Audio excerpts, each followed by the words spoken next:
സ്വാഗതം മീഡിയ ഗ്രാമത്തിലേക്ക്. കേന്ദ്ര ആഭ്യന്തരമന്ത്രി അമിത്ഷായ്ക്കെതിരെ പ്രതിഷേധം ശക്തമാവുകയാണ്.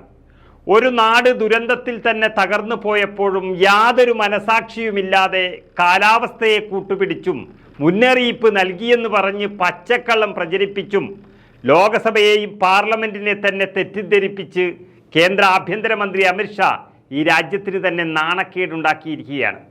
അമിത്ഷായുടെ പ്രസ്താവനയ്ക്കെതിരെ അവകാശ ലംഘന നോട്ടീസ് നൽകി കോൺഗ്രസ് ആ നടപടിക്ക് തുടക്കം കുറിച്ചപ്പോൾ കേരളത്തിലെ ഭരണകക്ഷിയായ CPM-ഉം CPI-യും ഒപ്പം ചേർന്നിരിക്കുന്നു. കോൺഗ്രസിന് വേണ്ടി ജയറാം രമേശ് MP-യാണ് രാജ്യസഭയിൽ അമിത്ഷായുടെ പ്രസ്താവനയ്ക്കെതിരെ നോട്ടീസ് നൽകിയത്. അതുപോലെ ഇപ്പോൾ CPM-ന് വേണ്ടി ശിവദാസനും CPI-ക്ക് വേണ്ടി സന്തോഷ് കുമാർ MP-യുമാണ് നോട്ടീസ് നൽകിയിരിക്കുന്നത്.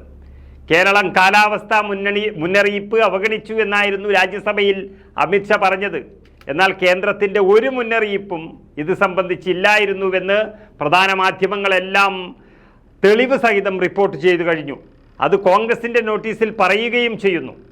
ആഭ്യന്തരമന്ത്രി പാർലമെന്റിനെ തെറ്റിദ്ധരിപ്പിച്ചുവെന്നും ഒരു ദുരന്തത്തെ തന്നെ പരിഹസിച്ചു വിടുകയാണ് എന്നും ആരോപിച്ച് ജയറാം രമേശും ദിഗ്വിജയ് സിംഗും ചേർന്നാണ് അമിത്ഷായ്ക്കെതിരെ നോട്ടീസ് നൽകിയിരിക്കുന്നത്.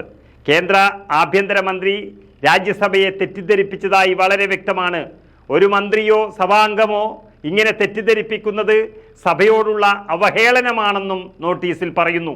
കനത്ത മഴ കാരണമുള്ള പ്രകൃതിക്ഷോഭ സാധ്യത അത് സംബന്ധിച്ച് കേരളത്തിന് 7 ദിവസം മുൻപേ തന്നെ മുന്നറിയിപ്പ് നൽകിയിരുന്നുവെന്നാണ് അമിത്ഷാ രാജ്യസഭയിൽ പറഞ്ഞത്. അതുപോലെ തന്നെ ഒരാഴ്ച മുമ്പ് NDRF സംഘത്തെ അവിടത്തേക്ക് അയച്ചിരുന്നുവെന്നും അമിത്ഷാ പറയുകയാണ് ഒരു പാർലമെന്റിൽ വെച്ച്. ഇങ്ങനെ ഒരു സംഭവമേ ഉണ്ടായിട്ടില്ല എന്നും കേന്ദ്രം പ്രവചിച്ചതിലധികം മഴ പെയ്തുവെന്നും എല്ലാ കണക്കുകളും വ്യക്തമാക്കുകയും ചെയ്യുന്നു. മാത്രമല്ല കേന്ദ്ര കാലാവസ്ഥാ കേന്ദ്രം റെഡ് അലർട്ട് വയനാട്ടിൽ പ്രഖ്യാപിച്ചത് തന്നെ ദുരന്തം നടന്നതിന് ശേഷമാണെന്നും വളരെ വ്യക്തമായി മനസ്സിലാകുന്നു.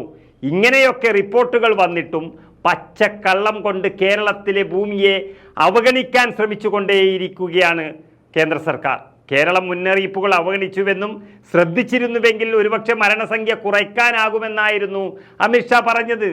അതിന് തൊട്ടു പിന്നാലെ വരുന്ന റിപ്പോർട്ടുകളിലെല്ലാം തന്നെ പറയുന്നത് പ്രകാരം വയനാട്ടിൽ റെഡ് അലർട്ട് നൽകിയത് ഉരുൾപൊട്ടൽ ദുരന്തം വിതച്ച ജൂലൈ 30-ന് അതിരാവിലെയാണെന്ന് കേന്ദ്ര കാലാവസ്ഥാ വകുപ്പ് മേധാവി മൃത്യുഞ്ജയ് മഹപത്രയും വളരെ വ്യക്തമായി സ്ഥിരീകരിച്ചു കഴിഞ്ഞു. പിന്നെ എന്തുകൊണ്ടാണ് ഈ അമിത്ഷാ ഇങ്ങനെ പച്ചക്കള്ളം പറഞ്ഞത്? അതിനാണ് ഇപ്പോൾ നോട്ടീസ് നൽകിയിരിക്കുന്നത്.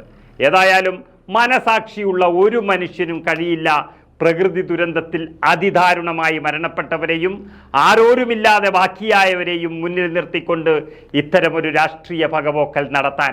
അത് അമിത്ഷായെ പോലുള്ളവർക്ക് മാത്രമേ കഴിയുകയുള്ളൂ. 400-ലധികം പേർ മണ്ണിനടിയിൽ പെട്ടപ്പോഴും അവരെ പരിഹസിച്ചത് ഗുജറാത്ത് കലാപത്തിൻ്റെ സമയത്ത് അവിടെ മന്ത്രിയായിരുന്ന ഒരു വ്യക്തിയാണെന്നതുകൊണ്ട് അത്ഭുതമില്ല.